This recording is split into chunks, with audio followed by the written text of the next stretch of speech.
Welcome back to channel accounts वाला। और मैं हूं आप सभी का कॉमर्स गुरु डॉक्टर प्रदीप गुप्ता सर। बच्चों, बीच में मेरा कुछ हेल्थ इशू आ गया था, जिसके चलते मैं 20-25 दिन से आपके बीच में नहीं था। मैं क्लास नहीं ले रहा था, वीडियो नहीं बना रहा था, बट मैं अब अच्छा फील कर रहा हूं। पूरी तरह से तो अच्छी नहीं, लेकिन अच्छा फील कर रहा हूं। और फिर से मैं क्लास जो है जहां से छोड़ा गया था वहीं से मैं स्टार्ट कर रहा हूं। आज फिर मैं ये क्लास जो है बीआरएस का बैंक रिकॉन्सिलिएशन स्टेटमेंट का आप सबों के लिए ये वीडियो मैं बना रहा हूं, लेने जा रहा हूं क्लास। ठीक है ना। मैं बैंक रिकॉन्सिलिएशन स्टेटमेंट का लेक्चर नंबर 6 तक आप सबों को पढ़ाया था, बता दिया था। होप कि आप सभी बच्चे उस क्लास को देखे होंगे और उससे बीआरएस के बारे में बहुत कुछ आइडिया मिला होगा, सीखे होंगे। आज देखो इसी कड़ी में मैं लेक्चर नंबर 7 पर बात करने जा रहा हूं। और देखो आज की क्लास और भी मजेदार होने जा रहा है, क्योंकि आज फिर से मैं इतने दिनों के बाद एक नए जोश के साथ आया हूं। और बहुत कुछ इसमें, हालांकि मैं तो बेसिक सारी कॉन्सेप्ट आपको दे चुका हूं, लेकिन थोड़ा फिर से मैं चीज को रिकॉल कर रहा हूं और कुछ नई चीज और बताने की प्रयास कर रहा हूं इसमें। साथ में देखो ये कंप्लीट क्वेश्चन दिया गया है, एक कंप्लीट प्रॉब्लम लिया गया है ओडी से। मैं balance as per cash book और बैलेंस एज पर पासबुक यानी पॉजिटिव बैलेंस पर कुछ प्रॉब्लम बना के बताया था वीडियो नंबर 5 और 6 में, क्लास नंबर 5 और 6 में। आज मेरा क्लास जो भी होने जा रहा है, या आज के बाद 1-2 क्लास जो भी इस चैप्टर के लिए आएंगे, उसमें ओडी से रिलेटेड मैं बात करने जा रहा हूं। बैंक ओवरड्राफ्ट, बीओडी, या ओवरड्राफ्ट बोल सकते हो, ओडी। ठीक है। देखो चैप्टर्स में बहुत कुछ तो मैं बताया हूं, लेकिन देखो कुछ और आज कॉन्सेप्ट जो है इस चैप्टर में इन डेप्थ जाने की प्रयास कर रहा हूं और ज्यादा क्लियर करने की कोशिश कर रहा हूं। इसलिए इस वीडियो को विदाउट एनी कट, बिना कट किए हुए पूरे तरीके से देखोगे। जो बच्चे पहले की वीडियो को नहीं देखे हो, आप लोग पहले की वीडियो को देखो। मैं बार बार बोलता हूं कि आप सीक्वेंस में वीडियो को देखो, क्लास को देखो, तब पूरी बात को समझ पाओगे। ठीक है ना। अभी लगभग बच्चों का एग्जाम का टाइम आ रहा है, एग्जाम शेड्यूल भी आ चुका है। उन सारे बच्चों के लिए देखो ये काफी हेल्पफुल होने जा रहा है वीडियो, क्योंकि रिसेंट बन ही रहा देखो ये वीडियो सब। तो ऐसे बच्चे जो एग्जाम देने जा रहे हो, उन सारे बच्चों को मैं बताना चाहूंगा कि पीछे की भी जितने क्लासेस हैं आप उनसे मदद ले सकते हैं, जहां भी आपकी कंफ्यूजन हो रही है, या आपको कुछ अलग कंफ्यूजन है, कुछ और चीज जानना चाह रहे हैं हमसे, तो आप कमेंट सेक्शन में जाकर कमेंट करो, या आप व्हाट्सएप पर मैसेज करो। मैं नंबर पहले भी बताया था अपना 9431325274। मैं रांची से हूं, झारखंड से। ये मैं पहले ही से क्लियर करते आ रहा हूं। आपको अगर हमारा कोई मार्गदर्शन चाहिए, गाइडलाइन चाहिए, आप डायरेक्ट कांटेक्ट कर सकते हो। मैं आपका कंफ्यूजन को दूर करने का प्रयास करूंगा। चलो मैं फटाफट देखो टॉपिक पर आता हूं, क्योंकि वीडियो बहुत बड़ा बन जाता है। सबसे पहले देखो बैलेंस को लेकर मैं बात किया था।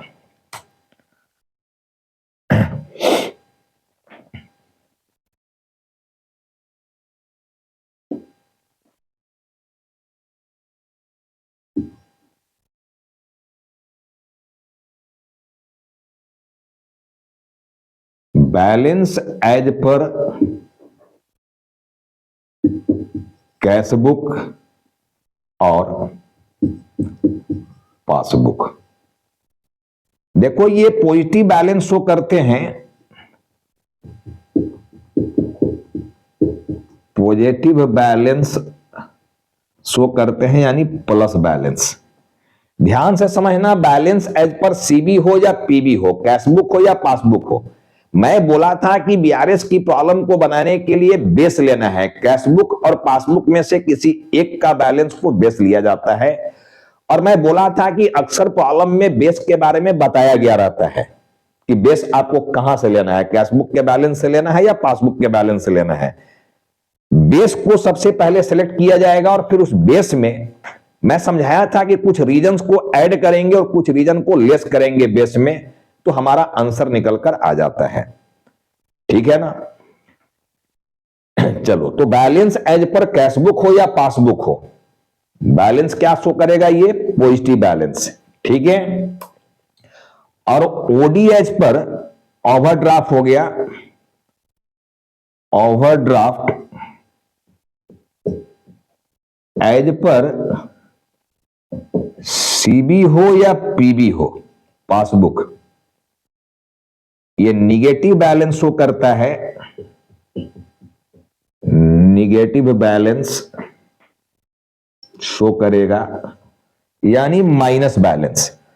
देखो, मैं बोला था कि आंसर या तो आप स्टेटमेंट फॉर्मेट में दे सकते हो फॉर्म में, या प्लस माइनस के फॉर्म में दे सकते हो। यह मैं समझाया था कि जो भी आंसर दिया जाता है प्लस आइटम माइनस आइटम करके हम लोग कॉलम बना सकते हैं, या एक स्टेटमेंट फॉर्म में एडलेस करके हम लोग दिखा सकते हैं। आंसर दोनों में से किसी भी तरह से दिखा सकते हो। जनरली कहीं भी एग्जाम में आंसर में कोई ऐसा रिक्वायरमेंट नहीं होता है कि किस फॉर्मेट में आपको आंसर देना है। दोनों में जो फॉर्मेट आपको आसान लगे उस फॉर्मेट में आंसर दो, कहीं कोई दिक्कत नहीं है। ठीक है। तो पहले तो बैलेंस को हमेशा दिमाग में रखना, सेट कर लेना कि कैशबुक हो या पासबुक हो, बैलेंस पॉजिटिव रहेगा। ठीक है। अगर ओडी का केस रहेगा कैशबुक पासबुक में, ओडीएच पर कैशबुक, ओडीएच पर पासबुक। ठीक है। कैशबुक का मतलब बैंक कॉलम से है, मैं पहले भी समझा चुका हूं कि कैशबुक का मतलब यहां पर बैंक कॉलम है, और पासबुक का मतलब बैंक स्टेटमेंट। पासबुक का मतलब बैंक स्टेटमेंट, बैंक से स्टेटमेंट लाना पड़ेगा। ठीक है। जब तक नहीं लाओगे आप कंपेयर नहीं कर पाओगे ना। अपना कैशबुक जो बना के रखे हो उसमें जो भी लेन देन को लिखे हो बैंक से रिलेटेड, बैंक भी तुम्हारा जो लेजर बना के रखा है उसमें उसी लेन देन को भी लिख रहा है। तो एक पर्टिकुलर टाइम पर मैं बताया था कि दोनों बुक्स का बैलेंस आपस में मैच करना चाहिए, लेकिन कुछ कारणों से दोनों बुक्स के बैलेंस आपस में मैच नहीं करते हैं। उन सारी कारण के बारे में मैं समझा दिया हूं, इसलिए मैं पीछे नहीं जा रहा हूं। कारण की लिस्ट को पढ़ लेना ठीक से। ठीक है। आज मैं जो समझाने जा रहा हूं, जो पहले की क्लास में नहीं हो पाया था, उस पर आज ध्यान देने की बात है। देखो, पहले तो बैलेंस को याद रखना कि बैलेंस एज पर कैशबुक हो और पासबुक हो, पॉजिटिव बैलेंस। ये मैं इसलिए समझा रहा हूं कि प्लस माइनस वाला अगर फॉर्मेट में जाकर आंसर देना होगा तो प्लस आइटम में बैलेंस को भेजे या माइनस आइटम में बैलेंस को भेजे, ये जानना जरूरी है। क्योंकि पहले तो बेस को ही भेजना है, बेस प्लस कॉलम में जाएगा या माइनस कॉलम में जाएगा, ये जानना है। तो अगर मान लो बैलेंस एज पर कैशबुक और पासबुक यानी पॉजिटिव बैलेंस की बात है, तो प्लस कॉलम में जाने वाला रखना। ये जो भी प्लस कॉलम बनाओगे वहां बैलेंस को लिखोगे, यानी बेस को लिखोगे। लेकिन जब ओडी का केस रहेगा ओवरड्राफ्ट का, चाहे वो कैशबुक से हो या पासबुक से, तो निगेटिव बैलेंस शो करेगा, यानी माइनस वाला कॉलम में इसके बेस को दिखाया जाएगा, लिखा जाएगा। और फिर वहां से एडलेस कैसे किया जाएगा उस पर मैं आऊंगा। तो पहले ये बैलेंस को समझने की प्रयास करोगे। बैलेंस के बाद देखो, इसमें सबसे मजेदार चीज क्या होने जा रहा है ये समझने की प्रयास करना है। देखो, सबसे मजेदार चीज क्या होने जा रहा है, ये हमारा स्टेटमेंट फॉर्मेट है। देखो, ये हमारा प्लस माइनस का फॉर्मेट नहीं है, समझो, ये हमारा स्टेटमेंट फॉर्मेट है। मैं बोला था कि पहले बेस लेना है। जैसे मान लो मैं यहां ले रहा हूं कि balance as per CB cashbook है, मान लो, तो ये आउटर कॉलम में मैं यहां पर भेजूंगा इसको। ये तो पॉजिटिव बैलेंस है ना, क्योंकि पॉजिटिव का केस मैं समझा रहा हूं, निगेटिव में तो ओडी लिखा रहेगा। ठीक है। या बैलेंस में क्रेडिट बैलेंस लिख देगा, यहां डेबिट बैलेंस में देखो पॉजिटिव बैलेंस है, मतलब डेबिट बैलेंस की बात हो रहा है। तो बैलेंस एज पर सीबी, और इसी में मैं बोला था कि कुछ रीजन को आप ऐड करोगे और कुछ रीजन को आप लेस करोगे, और ऐड लेस करने से अपना आंसर आ जाता है। देखो, एक से ज्यादा इंफॉर्मेशन ऐड करने वाला हो सकता है, हम लोग यहां पर प्लस करेंगे इसको, और ये टोटल आ जाएगा। देखो, इसी में माइनस करने वाले भी कुछ इंफॉर्मेशन रहेंगे, और मैं यहां माइनस करूंगा, और उसके बाद मेरा ये आंसर आएगा। देखो, अब ध्यान से समझना, आंसर तो हमारा ठीक है, ये आ गया। ये आंसर जो हमारा आया, इस आंसर को हम लिखें क्या, आंसर का नाम क्या दें, ये समझना है कि आंसर का नाम क्या दें। तो मैं बोला था कि आंसर का नाम बैलेंस एज पर पासबुक। अगर आप सीबी लिए हो, कैशबुक यहां पर बेस लिए हुए हो सीबी, तो आंसर में पीबी का बैलेंस निकलेगा पासबुक का, ठीक है ना। अगर हम लोग कैशबुक को यहां पर बेस ले लिए हैं तो रीजंस को एडलेस करने के बाद जो फाइनल रिजल्ट आएगा वो किस में आएगा, पीबी के बैलेंस में आएगा, passbook, balance as per passbook. लेकिन ध्यान से समझना, बैलेंस एज पर पासबुक या ओडी एज पर पासबुक, ये क्या निकलने जा रहा है, इसको आज सब समझना है ठीक से, जो पहले की क्लास में नहीं समझाया गया था। देखो ये जो बेटे आपका आंसर आ रहा है, ये आंसर के बारे में ठीक से समझने की प्रयास करो कि ये जो आंसर है, अगर ये पॉजिटिव में आंसर आया हुआ है, positive,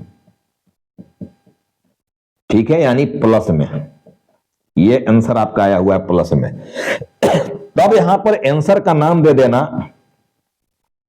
balance as per passbook, ये आंसर का नाम देना है।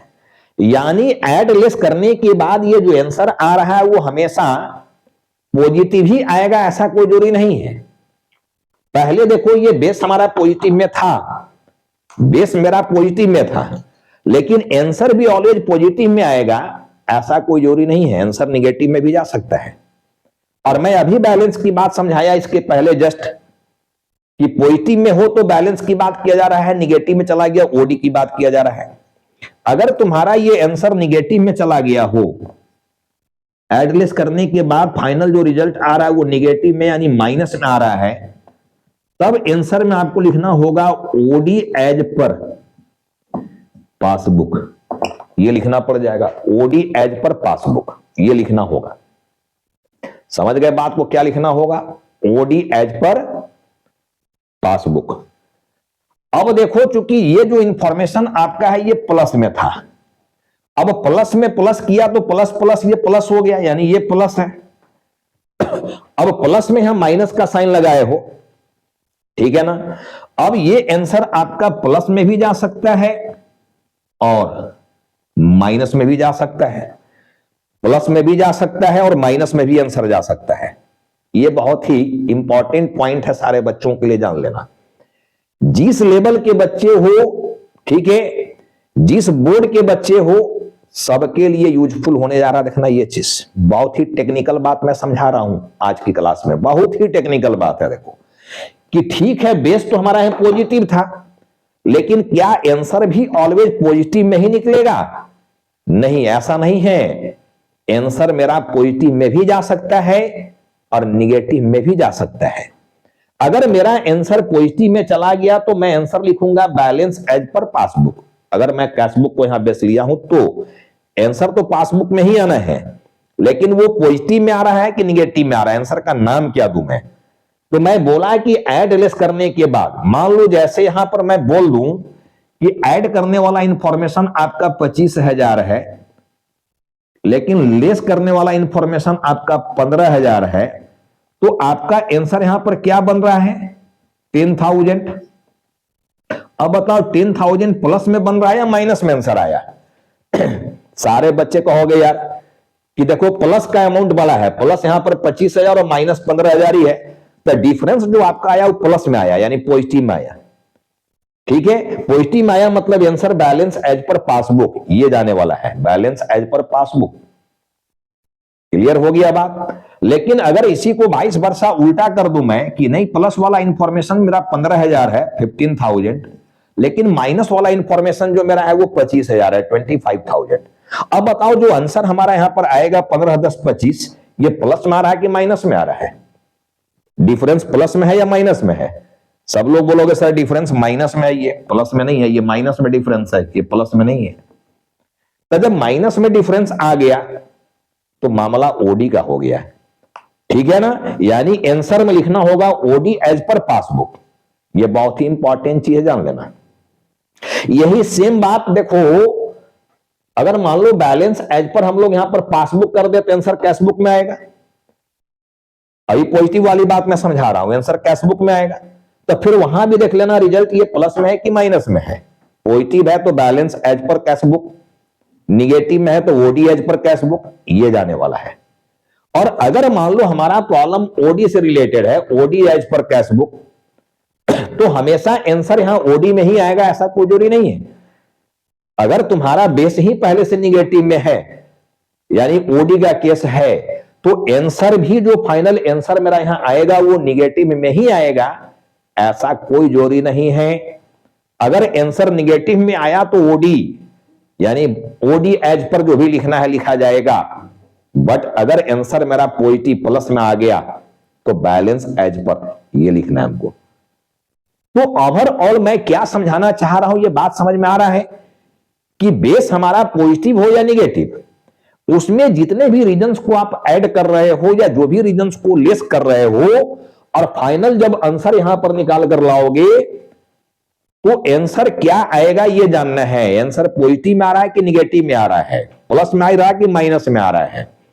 आंसर अगर पॉजिटिव में आ रहा है तो मैं बोल रहा हूं कि बैलेंस एज पर ऐसा कुछ आंसर लिखना, ठीक है। या बैलेंस ही लिखना है तो हम लोग क्या लिखेंगे, पॉजिटिव बैलेंस आ रहा मतलब डेबिट बैलेंस ये आ रहा है, ये लिखना हमको, ठीक है ना। इसी तरह से मैं बोल रहा हूं कि केस ओडी का भी रहेगा तो हमेशा आंसर ओडी में ही आएगा, ऐसा नहीं है। डिफरेंस हमारा प्लस में आया कि माइनस में आया ये जानना है, और उसके अकॉर्डिंग हमको आंसर देना है। होप कि आपको मेरी बात समझ में आया होगा कि हम बेस कुछ भी लें, आंसर जो निकलेगा बेस फॉर्म में ही निकलेगा, ऐसा कोई जरूरी नहीं है। बेस अगर मेरा यहां पॉजिटिव है तो आंसर भी पॉजिटिव में ही आएगा, ऐसा कोई जरूरी नहीं है। अगर बेस हमारा यहां पॉजिटिव में है तो आंसर हमारा निगेटिव में भी आ सकता है, और मैं ऐसा क्वेश्चन बना के आपको दिखाऊंगा, तब आपको एक कॉन्फिडेंस आ जाएगा कि हाँ सर क्या बता रहे थे, ठीक है ना। तो चलो मैं जो बताना चाह रहा था आज की क्लास में नया चीज वो समझाने की प्रयास किया हूं। देखो, होप कि सारे बच्चों को यह बात समझ में आया हो।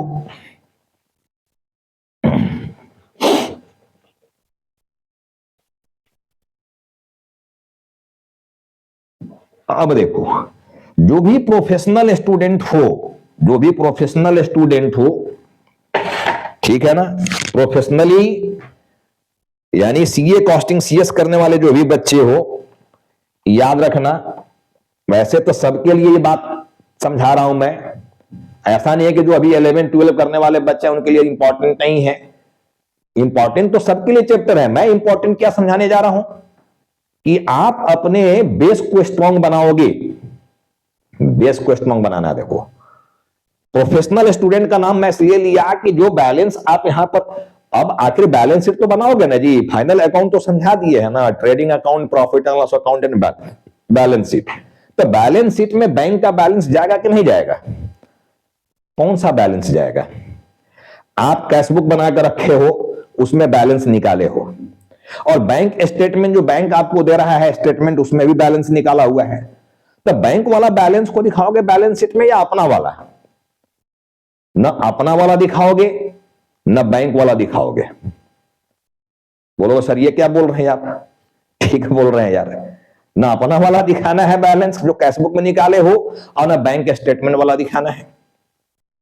ईयर एंड में क्या करोगे? साल के अंत में 31 मार्च को या उसके पहले 31 मार्च को ही मान लो, ठीक है, 31 मार्च को एडजस्टेड कैश बुक बनाना पड़ेगा। कैश बुक तो एक बना कर रखे हुए हो बैंक कॉलम, उसको एडजस्टेड करना पड़ेगा। एडजस्टेड करने का मतलब वैसा कौन कौन सा ट्रांजैक्शन बैंक में हुआ है जिसका रिकॉर्डिंग आप कैश बुक में नहीं किए हो। पहले तो बैंक स्टेटमेंट मंगवाओ और देखो कि 31 मार्च को जिस दिन बैठे हो बनाने अपना कैश बुक को एडजस्टेड करने बैठे हो, उसमें कितने ऐसे ट्रांजैक्शन है जो बैंक स्टेटमेंट में दिख रहे हैं, तुम्हारे कैश बुक में नहीं दिख रहे हैं। उन सारे ट्रांजैक्शंस को कैश बुक में लिखो, ठीक है। But except cheque issued and cheque deposited, ये दो चीज को छोड़कर बाकी जितने भी चीज हैं उसको कैश बुक में आप एडजस्ट कर लो। जैसे बैंक मान लो तुमको इंटरेस्ट दिया है या तुमसे इंटरेस्ट लिया है, वो बैंक स्टेटमेंट में आया है, तुम्हारा कैश बुक में नहीं है, उसको दिखाओ। कोई कस्टमर डायरेक्टली बैंक में रुपया जमा कर दिया, तुम्हारे कैश बुक में एंट्री नहीं हुआ है तो उसका एंट्री करो, बैंक स्टेटमेंट मांगा कि उसकी एंट्री कर लो। डिविडेंड कोई कलेक्ट कर लिया बैंक, तुम्हारे कैश बुक में एंट्री नहीं हुआ है तो उसकी एंट्री करो। बिल डिजॉनर हो गया, उसकी एंट्री पासबुक में है लेकिन कैशबुक में नहीं है, बैंक स्टेटमेंट में है, तुम्हारे यहां नहीं है तो उसकी एंट्री वहां करो।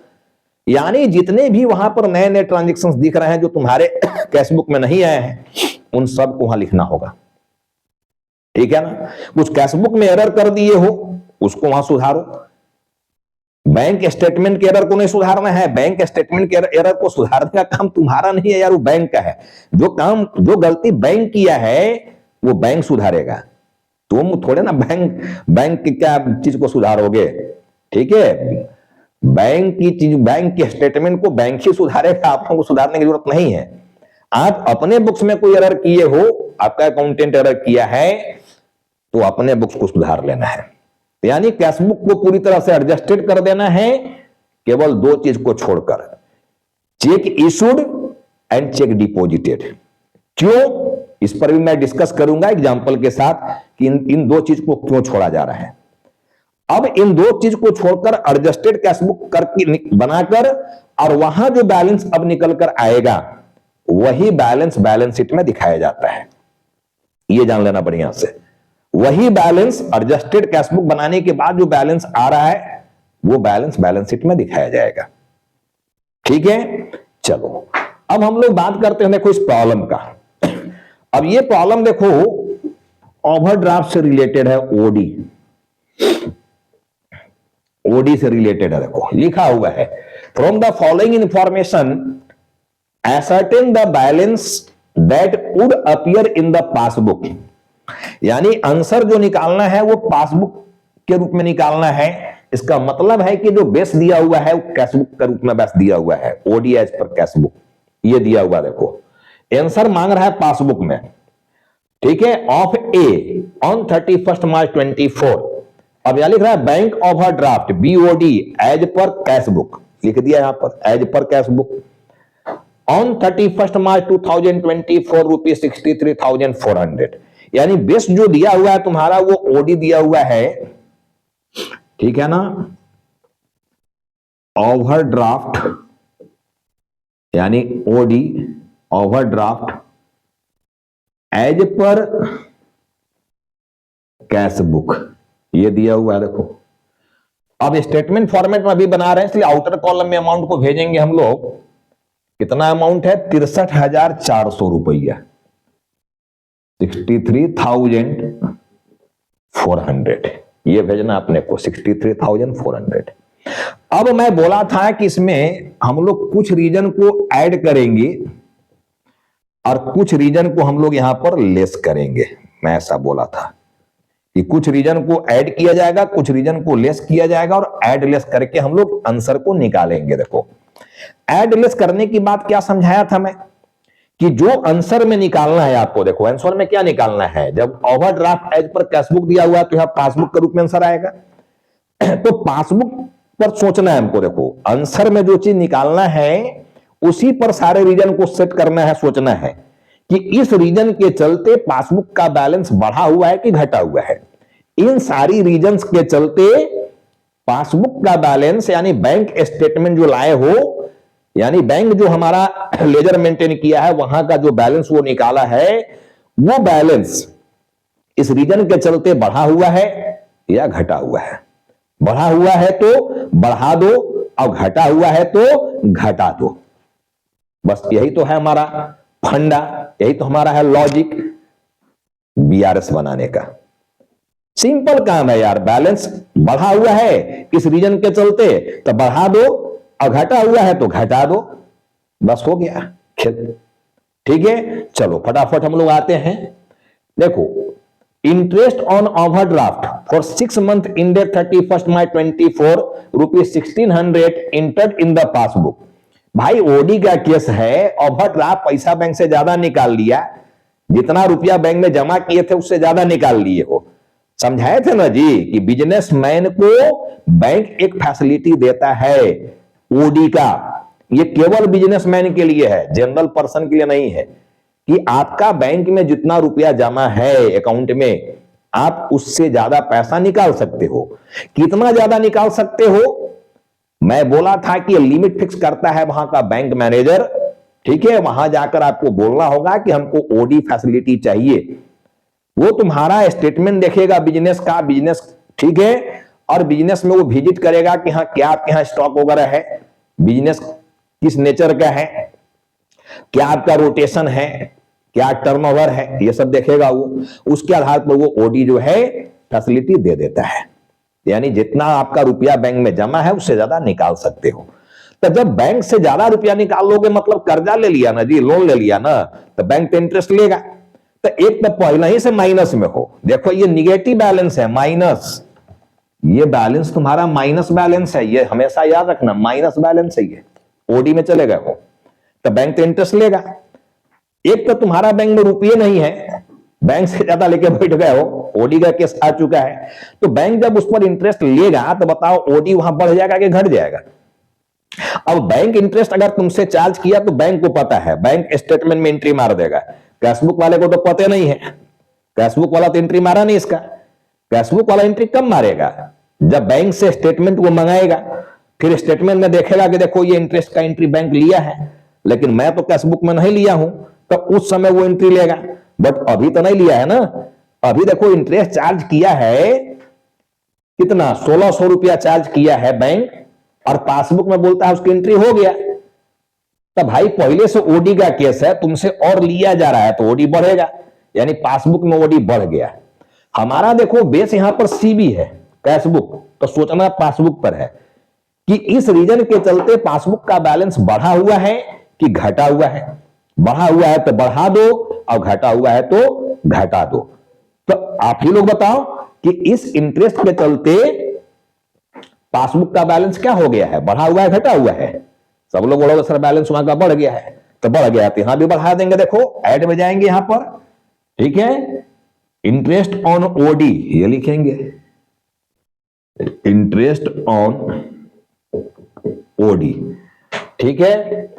और भी लिखना आप लिख सकते हो इंटर्ड इन द पासबुक, ऐसे भी लिख सकते हो, मैं पूरा नहीं लिख रहा हूं, देखो 1600 रुपया 1600 ये मैं लिख दिया यहां पर।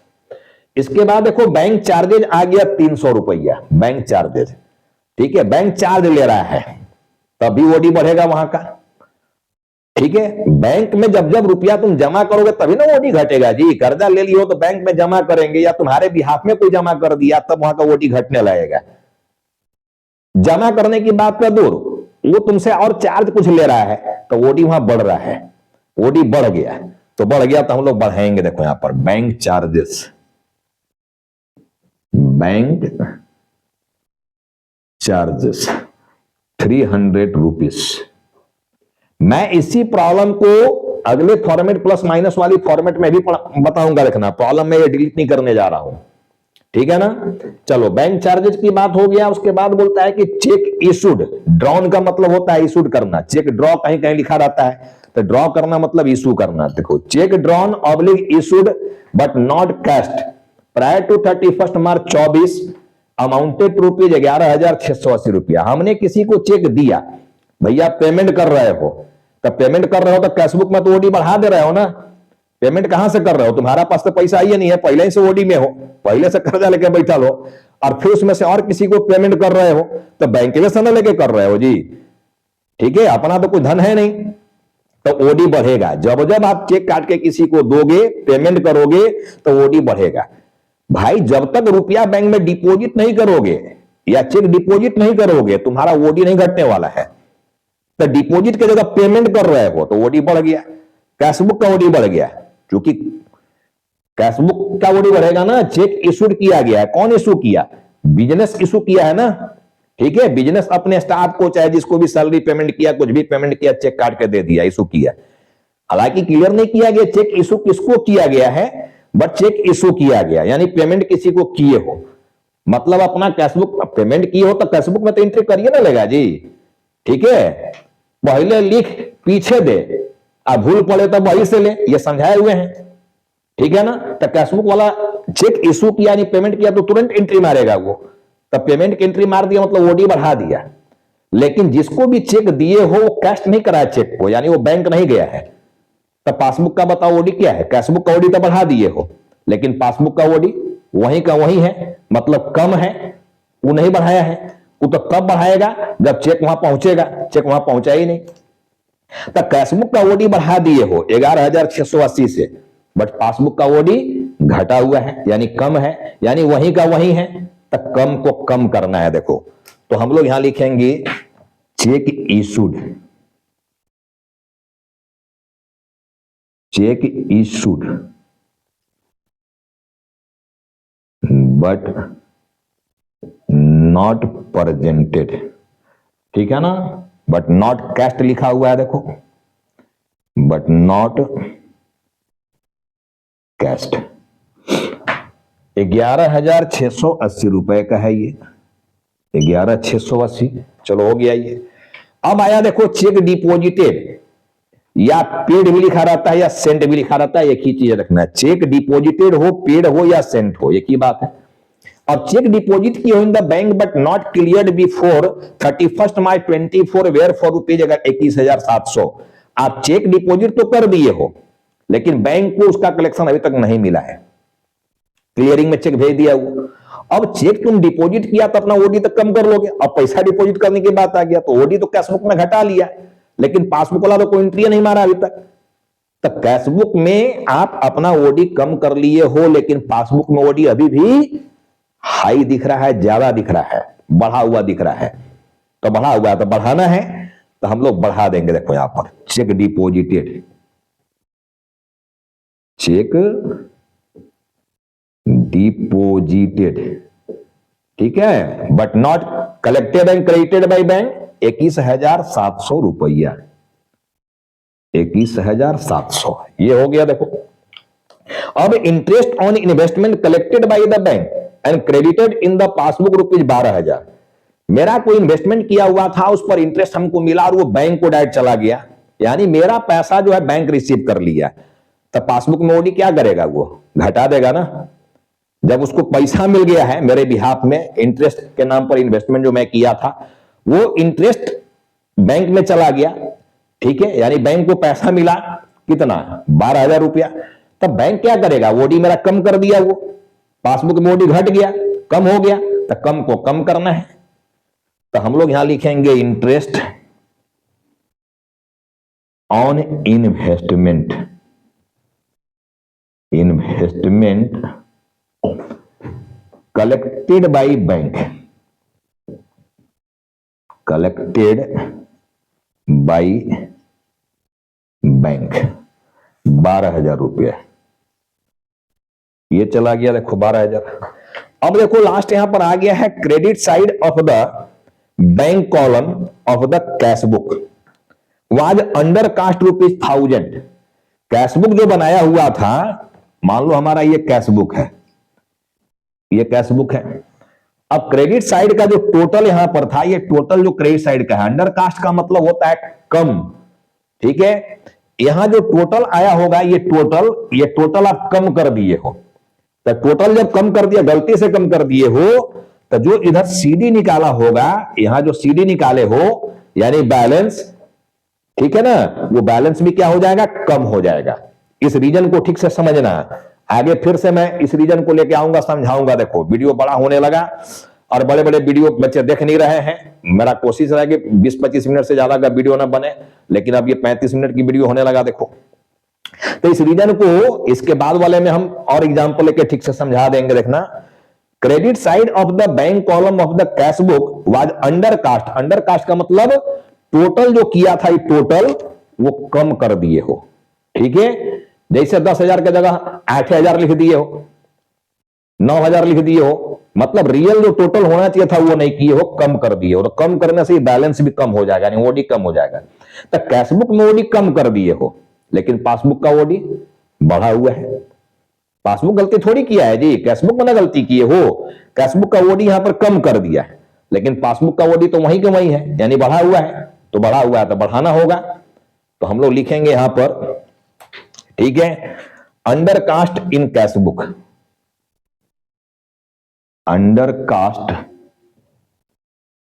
इन कैशबुक 1,000 रुपीज। अब देखो हमारा ये आंसर कंप्लीट होने जा रहा है। देखो सारा रीजन हम लोग ले लिया यहां पर। अब ये देखो हम लोग आएंगे यहां, ठीक है ना।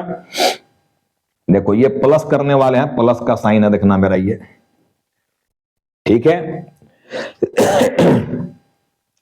अब टोटल हमारा कितना आएगा देखो, 1600 प्लस 300 प्लस 21,700 प्लस 1,000, 24,600 रुपया यहां पर आ गया। 24,600 ये ऐड करना है, रखना 24,600 और 63,400, 88,000। ठीक है ना। इसमें माइनस कर देंगे हम लोग 11,680 प्लस 12,000, 23,680। 23,680 को जब माइनस करोगे और माइनस करोगे 88 में, तो 64,320 रुपया ये निकल गया हमारा, 64,320। ठीक है। अब देखो ठीक से समझना, देखो ये प्लस माइनस वाला आइटम में काम करेगा। आप यहां ऐड लिखे हो, यानी जोड़ना है हमको, किस में, इसमें जोड़ना है। अब ये पहले से माइनस में है, देखो अगर हम यहां पर साइन प्लस का दे दें, क्योंकि ऐड यहां लिखे हो ऐड, और साइन अगर हम यहां पर प्लस का दे दें तो प्लस माइनस यहां डिफरेंस निकल जाएगा, ऐड तो होगा नहीं, ये लेस हो जाएगा, ये हो जाएगा ना, साइन के अकॉर्डिंग चलेंगे तब। तो मैं इसलिए यहां पर साइन नहीं दे रहा था, और साइन कहीं किताब में भी नहीं दिया रहता है, क्योंकि साइन से क्या होगा, प्रॉब्लम क्रिएट हो जाएगा। मैथमेटिक्स वाले स्टूडेंट तो जल्दी पकड़ लोगे बात को कि सर जब ये निगेटिव में है, माइनस में, और आप यहां प्लस कर रहे हो, तो फिर तो प्लस माइनस डिफरेंस होना चाहिए था, इसलिए वहां साइन नहीं दिया गया। देखो यहां ऐड लिखा गया है। बैलेंस शीट में याद करो ना जी, कैपिटल में नेट प्रॉफिट को ऐड करते हो, लायबिलिटी साइड में कैपिटल में नेट प्रॉफिट को ऐड करते हो। बताओ कैपिटल जब लायबिलिटी है, लायबिलिटी क्रेडिट होता है यानी माइनस, अब उसमें ऐड का साइन दिए हुए हो और नेट प्रॉफिट को कह रहे हो कि ऐड करेंगे, तो ऐड कहां हो रहा है, तो लेस हो जा रहा है। कैपिटल माइनस में नेट प्रॉफिट को प्लस का साइन दे दिए हो, ऐड करना है, तो प्लस माइनस डिफरेंस निकल जाएगा ना, ऐड कहां हो रहा है। तो अगर अकॉर्डिंग टू साइन ही वहां दिखाना है तो नेट प्रॉफिट को माइनस ही करना पड़ेगा, क्योंकि कैपिटल ऑलरेडी माइनस में है, तब ना माइनस माइनस प्लस होगा, इसलिए साइन नहीं दिखाया जाता। देखो तो प्लस माइनस वाली कॉलम में जब इसको बनाएंगे तो यही साइन देखो वहां पर जरूरत पड़ने लगेगा। तो रियल में देखो यहां पर हो क्या रहा है, ये प्लस नहीं हो रहा है, ये माइनस है। देखो क्योंकि हमको जोड़ना है ना जी, तो ये माइनस में है, तो ये भी माइनस में जाएगा, तब ना माइनस माइनस प्लस होगा। तो प्लस तो हो गया, लेकिन ये आंसर हमारा माइनस में ही है। अब ये माइनस में है, देखो ये प्लस में है, क्यों प्लस में, जबकि यहां लेस लिखे हो, तो लेस का मतलब तो माइनस करना था। तो साइन के अकॉर्डिंग अगर माइनस करना है तो माइनस में से जब प्लस का साइन दोगे तभी ना माइनस होगा, ये डिफरेंस निकलेगा। अगर यहां भी हम माइनस से कर देंगे तो माइनस माइनस प्लस हो जाएगा ये। तो ये साइन को ठीक से समझना है। तो जो डिफरेंस हमारा यहां पर अब आया बेटे, बताओ ये माइनस में आया कि प्लस में आया, सब लोग समझ लो। अब माइनस का अमाउंट बड़ा है तो ये डिफरेंस हमारा कहां आया, माइनस में, यानी निगेटिव में आंसर आ गया। देखो, और मैं क्या बोला था कि आंसर ये निगेटिव में भी आ सकता है और पॉजिटिव में भी आ सकता है। निगेटिव में आंसर आ गया मतलब तुम्हारा आंसर ओडी में ही चला गया, OD as per passbook, answer वहीं चला गया। देखो ये ओडी एज पर पासबुक, ये हमारा आंसर निकला। लेकिन अगर यही साइन प्लस में हो जाता तो ओडी नहीं लिखते हम लोग, सीधे लिखते बैलेंस एज पर पासबुक, यानी पॉजिटिव बैलेंस। यही समझाने का पर्पस था मेरा। तो होप कि आप सारे बच्चों को ये चीज समझ में आया होगा। आज का जो साइन समझाया गया है, हम ये सेम प्रॉब्लम को क्या करेंगे, अगला जो फॉर्मेट बताएंगे प्लस माइनस वाला फॉर्मेट, उस फॉर्मेट में इसी प्रॉब्लम को बनाकर दिखाएंगे। ठीक है ना। तो होप कि सारे बच्चों को आज की क्लास बहुत मजेदार लगा होगा, सारी बात समझ में आया होगा। कुछ नई बात के साथ फिर से हम मिलेंगे अगले क्लास में, और मेरा कोशिश रहेगा कि मैं ब्रेक न ज्यादा दूं।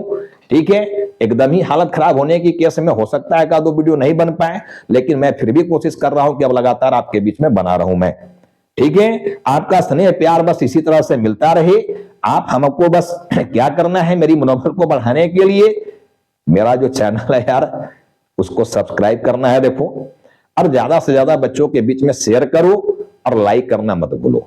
एक लाइक तक करो और कमेंट बिंदास करो। मेरी बात अगर अच्छी लगे तो कमेंट भी अच्छी करो, बुरी लगे तो कमेंट भी उसके हिसाब से करो, ठीक है, बट करो। चलो हम लोग मिलेंगे, ठीक है, अगले क्लास में अपना लेक्चर नंबर 8 में बहुत जल्द। इस वीडियो को मैं यहीं पर अब स्टॉप करता हूं और मैं आगे फिर से मिलूंगा अगले क्लास में, अगले वीडियो में। आप सभी को thanks for watching this video.